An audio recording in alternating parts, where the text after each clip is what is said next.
Hey y'all, it's your girl Stephanie and this is Wrestling in Color. Make sure you thumbs up or thumbs down. Yes, thumbs down or thumbs down this video. Thumbs up preferably. Go ahead and subscribe if you like what's going on. And turn on your notification bell so you'll know when I'm uploading. Also, you can follow me on my Twitter or my Instagram that is in the banner on this page. Let's get into this episode of Conversations with Wrestling in Color. So the question I'm asking you and the question that we will discuss is, can wrestlers transcend their race? So I was minding my own business and I came across Kofi Kingston. Yes, Kofi Kingston doing an interview on Sway and on Busted Open Radio with Bully Ray and the other dude. I forgot his name.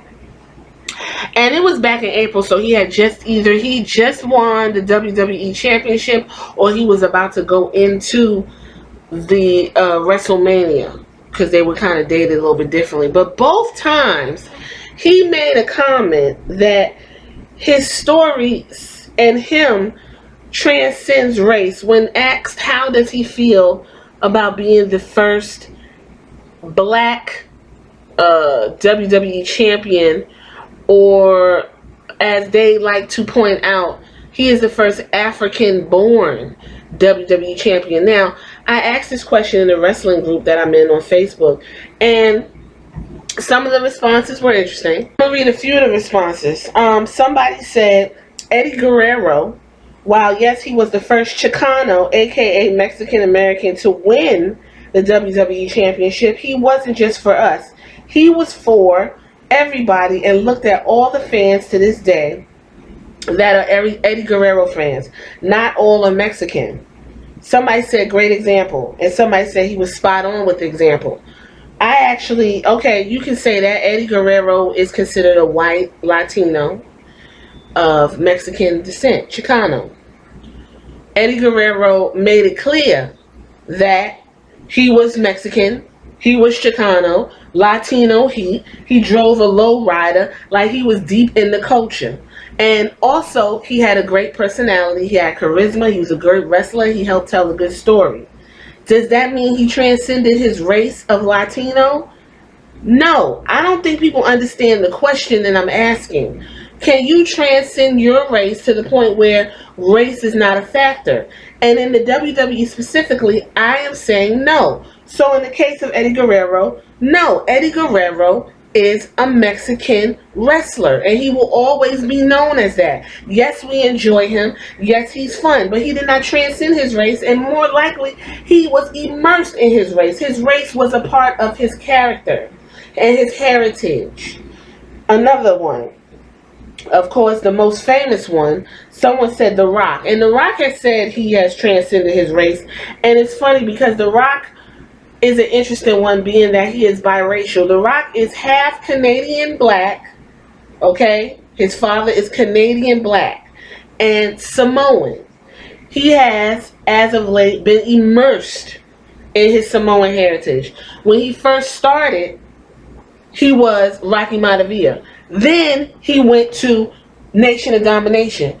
And then that character, The Rock, was honed and born and molded from the Nation of Domination until The Rock we see today. And I'm going to say this, that is the blackest that The Rock has ever been. Because if you listen to Dwayne Johnson now, the most highest paid actor, he's like, yes, and please. No, The Rock did not transcend his race. If anything, his ambiguity is what put him where he is, because The Rock can be whoever you want him to be. He can be molded. The Rock can give you black. He can give you white. If you see his movies, none of his kids are dark skinned. All his kids are Latino looking or white, or he's paired with a white woman. So let's, they have to tread this lightly. Even he was embroiled in a situation where he was going to play John Henry, who is historically written as a big giant black, dark-skinned black slave who wanted to basically show everyone that he was so strong when he was laying down that track that he could actually beat the machine that was used to lay down the track. And it's loosely based off a real person.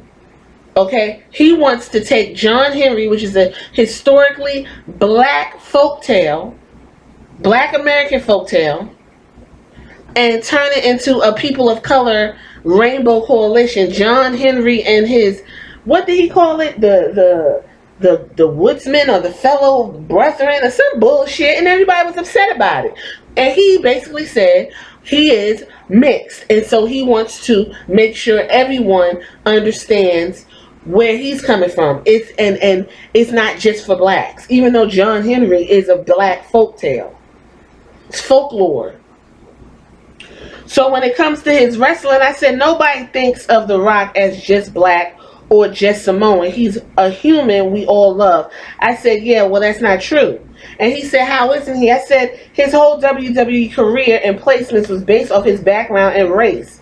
And not because he is one of the, he said, not because he's one of the top 5 wrestlers of all time.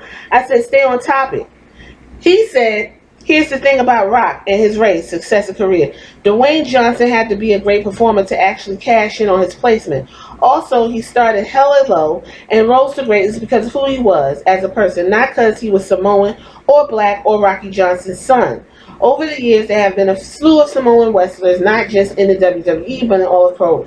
Can you honestly say that any of them rose to the heights of The Rock? I also don't really remember The Rock's race being any part of the storyline with him, not like they were with Roman Reigns. Finally, RJ, Rocky Johnson, was completely on topic with his last comment. The Rock is one of... First of all, I don't know who this is, but the Nation of Domination is a black faction specific to revolutionary thought and the Black Panthers. Another comment that somebody also said, Jinder Mahal. I don't even know how. How? He said, well, he was made heel as a heel here in the States, but back in his country he was a hero. How does that transcend race? He's Indian. They used him specifically for his Indian heritage. The question is, can a wrestler transcend race? Meaning, can a wrestler be marketed anywhere and not have their race be a factor? The answer is no. Here's another one. Someone said Booker T, and they laughed, and I said, nah. They said he won the WWC Championship in 2000. He wasn't booking. And also Booker T was buried in one of the most racist fashions in WWE television. I read one more, then I go on to something else Kofi Kingston said that I didn't care about. Somebody said they can transcend race. The sport is about charisma, performances, and entertainment. Doesn't matter what race the individual is. And I told him that's a bold-faced fucking lie. Now, Kofi Kingston also made a comment about the term people like us. If you are a black American, and I'm talking about lineage in this country of the United States of America, people like us has meaning. It means we're outsiders. It means we can't get far because of who we are and what we look like. It has historical value to it. Historical to a black American. When you say people like us, the way Big E said it, you knew what he was talking about. When Triple H told Booker T, people like you, with all the suckers, you're a clown. We knew he was talking about Booker T as a black man and his representation and the way he acts in the WWE, why he could not be in the top spot. And they did not give him the top spot, by the way. Kofi Kingston, being the African-born man that he is, said, oh, people like us means, you know, everyone, black, white, no matter what. Let me tell you something. It does not mean that. And that irritated the fuck out of me. And I'm not even going to sit here and lie. It irritated the fuck out of me. And all the more reason why I did not care for Kofi when he was, you know, moving through the WWE as a Jamaican and all these other things they had him doing. And he was so cool with doing it. It's like, had it not been for Xavier Woods, had it not been for Big E cheering Kofi Kingston on in his passive-aggressive road to Kofi Mania, then he probably wouldn't have got that championship because he barely spoke. Big E and Xavier Woods were literally his cheerleaders and pushing him to get to where he needed to get to. But when he made the comment that he transcend race and people like us didn't mean what it meant, that annoyed the fuck out of me. So I'm going to leave it here. The question I have for you, if you want to answer, honestly, listen to the question. As a wrestler, whether in WWE, Impact, whatever, can a wrestler transcend their race? My answer is no. You cannot transcend something that is a part of you. You make it a part of you. Does anybody know who Andrade Cien Almas is? How can he transcend his race? When one, he's being forced to speak English. Two, that's it. He's Latino. He comes from a Mexican family of wrestlers, of luchadors. How can he transcend his race when you won't even let the man speak his native language? Which I'm going to leave that for another conversation. So, once again, can a wrestler really transcend their race? This is Wrestling in Color Conversations with me. Make sure you thumbs up and thumbs down this video. Subscribe. Turn on the notifications. Hit the comment sections and let's have the conversation. Alright, y'all. Check you later.